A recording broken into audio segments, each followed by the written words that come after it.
As empresas nunca estiveram com as portas tão abertas para o funcionário. E o mercado nunca esteve tão promissor para quem quer trabalhar. Por mês, são abertas mais de 1.000 vagas no Cine de Uberlândia, mas poucas são preenchidas. Falta de qualificação. E também, devido à grande oferta de vagas, né, o profissional, como ele tem opção de escolha, ele sai de um, entra em outro, sai de um e entra em outro. Quem vai ao Sistema Nacional de Empregos da cidade tem 2.843 chances de sair empregado. Para manter o ritmo acelerado da economia, a medida tomada foi abrir cursos de graça. São eles: armador, carpinteiro, pedreiro, padeiro, pintor, operador de telemarketing, costureiro, repositor de mercadorias.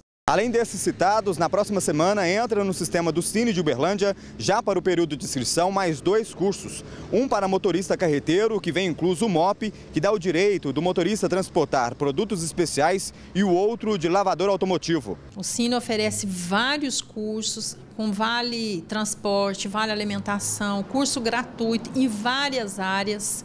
E mesmo assim a gente percebe que os trabalhadores não procuram tanto. Gabriela não encontrou o emprego dos sonhos, mas descobriu o caminho para ele através do curso de cabeleireiro. O que ela aprende aqui vai pôr em prática o mais rápido possível. Na área que ela vai atuar, a média salarial varia de R$ 800 a R$ 2.800. A demanda está crescente, né? Cada dia mais as pessoas elas sentem a necessidade de estar mudando, né? A cada dia, a cada mês, né? É um corte, é uma cor, né? Realmente varia cada vez mais cedo.